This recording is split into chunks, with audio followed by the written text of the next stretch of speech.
ಜೈ ರಾಮಕೃಷ್ಣ. ನಮಸ್ತೆ. ಸ್ವಾಮಿ ವಿವೇಕಾನಂದರ ಪತ್ರಮಾಲೆ ಗ್ರಂಥಾಧ್ಯಯನಕ್ಕೆ ತಮ್ಮೆಲ್ಲರಿಗೂ ಸ್ವಾಗತ.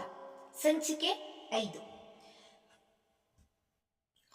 ಶ್ರೀ ಪ್ರಮದದಾಸ್ ಮಿತ್ರರಿಗೆ, ಬಾರಾನಗರ, ಕಲ್ಕತ್ತಾ, 13ನೇ ಡಿಸೆಂಬರ್ 1889. ಪ್ರಿಯ ಮಹಾಶಯರೇ, ನಿಮ್ಮ ಪತ್ರದಿಂದ ನನಗೆ ಎಲ್ಲಾ ವಿವರಗಳೂ ತಿಳಿದು, ಅನಂತರ ಬಂದ ರಾಖಾಲನ ಪತ್ರದಿಂದ ಅವನು ನಿಮ್ಮನ್ನು ಭೇಟಿಯಾದ ಸಮಾಚಾರವೂ ತಿಳಿಯಿತು.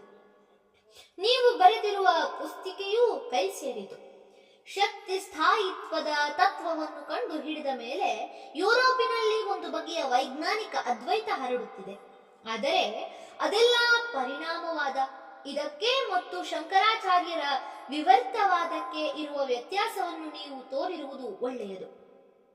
ಜರ್ಮನ್ ಪಾರಮಾರ್ಥಿಕ ತತ್ವದ ಮೇಲೆ ಸ್ಪೆನ್ಸರ್ ಬರೆದಿರುವ ವಿಡಂಬನ ಲೇಖನವನ್ನು ನೀವು ಉದಾಹರಿಸಿದ್ದುದನ್ನು ನಾನು ಮೆಚ್ಚಲಾರೆ. ಅವನೇ ಅವರು ಹಾಕಿದ ಭಿಕ್ಷೆಯಿಂದ ಹೊಟ್ಟೆ ಹೊರೆದಿದ್ದಾನೆ.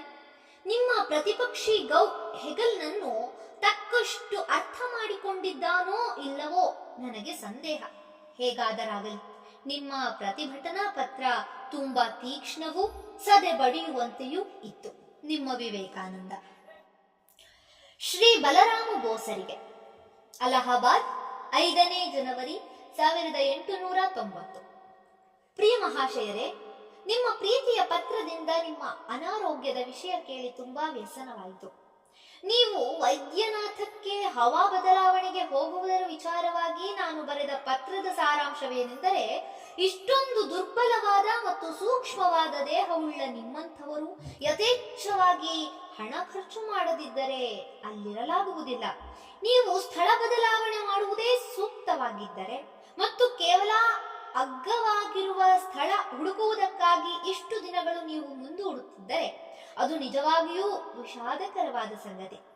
ಹವದ ವಿಷಯದಲ್ಲಿ ವೈದ್ಯನಾಥ ನಿಜವಾಗಿಯೂ ಅತ್ಯುತ್ತಮವಾಗಿದೆ. ಆದರೆ ಅಲ್ಲಿಯ ನೀರು ಚೆನ್ನಾಗಿಲ್ಲ, ಹೊಟ್ಟೆಯನ್ನು ಕೆಡಿಸುತ್ತದೆ.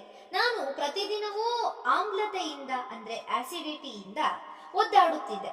ನಾನಾಗಲೇ ನಿಮಗೊಂದು ಪತ್ರ ಬರೆದಿರುವೆ. ನಿಮಗೆ ಅದು ತಲುಪಿದೆ ಅಥವಾ ಅದೊಂದು ಅಂಚೆ ಚೀಟಿ ಹಚ್ಚದ ಪತ್ರವಾದದ್ದರಿಂದ ಅಲ್ಲೇ ಅದರ ಹಣೆಯ ಬರಹಕ್ಕೆ ಬಿಟ್ಟು ಬಂದಿರೋ.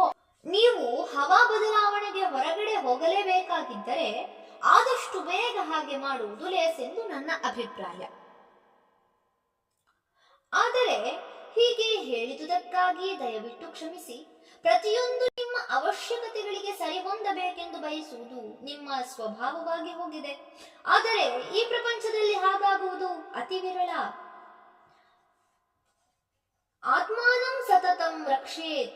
ಯಾವ ಸನ್ನಿವೇಶದಲ್ಲಿದ್ದರೂ ನಿಮ್ಮನ್ನು ನೀವು ಕಾಪಾಡಿಕೊಳ್ಳಬೇಕು. ದೇವರೇ ಕರುಣೆದೋರು ಎಂಬುದೇನೋ ಸರಿ, ಆದರೆ ಯಾರು ತಮಗೆ ತಾವು ಸಹಾಯಕರಾಗಿರುವರೋ ಅವರಿಗೆ ದೇವರೂ ಸಹಾಯ ಮಾಡುವನು. ನಿಮಗೆ ನಿಮ್ಮ ದುಡ್ಡನ್ನು ಮುಗಿಸುವುದೇ ಮುಖ್ಯವಾಗಿದ್ದರೆ ದೇವರು ತನ್ನ ಪಿತ್ರಾರ್ಜಿತ ಆಸ್ತಿಯಿಂದ ತೆಗೆದು ನಿಮ್ಮ ಹವಾ ಬದಲಾವಣೆಗೆ ಅಣಿಗೊಳಿಸಬೇಕೇನು? ನೀವು ದೇವರ ಮೇಲೆ ಎಲ್ಲಾ ಭಾರವನ್ನು ಹಾಕಿದ್ದರೆ ದಯವಿಟ್ಟು ವೈದ್ಯರನ್ನು ಕರೆಸಬೇಡಿ. ನಿಮಗೆ ಈ ಸ್ಥಳ ಒಗ್ಗದಿದ್ದಲ್ಲಿ ನೀವು ಕಾಶಿಗೆ ಹೋಗಬೇಕು. ನಾನು ಇಷ್ಟದಲ್ಲಿಯೇ ಈ ಸ್ಥಳವನ್ನು ಬಿಡಬೇಕಾಗಿತ್ತು. ಆದರೆ ಈ ಸ್ಥಳೀಯ ಸಭ್ಯ ಗೃಹಸ್ಥರು ನನ್ನನ್ನು ಹೊರಡುವುದಕ್ಕೆ ಬಿಡುತ್ತಿಲ್ಲ. ಪುನಃ ಒತ್ತಿ ಹೇಳುತ್ತೇನೆ, ಸ್ಥಳ ಬದಲಾವಣೆ ಅವಶ್ಯಕವೆಂದು ನಿರ್ಧರಿಸಿದ್ದರೆ ಜಿಪುಣತನದಿಂದ ಅನುಮಾನಿಸಬೇಡಿ. ಅದು ಆತ್ಮಹತ್ಯೆ ಅಷ್ಟೇ. ಅಲ್ಲದೆ ದೇವರು ಕೂಡ ಆತ್ಮಹತ್ಯೆ ಮಾಡಿಕೊಳ್ಳುವವನನ್ನು ಕಾಪಾಡಲಾರ. ತುಳಸಿ ಬಾಬು ಮತ್ತು ಇತರರಿಗೆ ನನ್ನ ಅಭಿವಂದನೆಗಳನ್ನು ತಿಳಿಸುವುದು ನನ್ನ ನಮಸ್ಕಾರಗಳು. ವಿಶ್ವಾಸಪೂರ್ವಕ ವಿವೇಕಾನಂದ. ಧನ್ಯವಾದಗಳು. ಮುಂದುವರಿದ ಪತ್ರಮಾಲೆ ಮುಂದಿನ ಸಂಚಿಕೆಯಲ್ಲಿ. ಓಂ ಶಾಂತಿ ಶಾಂತಿ ಶಾಂತಿ. ಹರಿ ಓಂ ತತ್ಸತ್. ಶ್ರೀರಾಮಕೃಷ್ಣಾರ್ಪಣಮಸ್ತು. ಸರ್ವೇ ಜನ ಸುಖಿನೋ ಭವಂತು. ಜೈ ಶ್ರೀ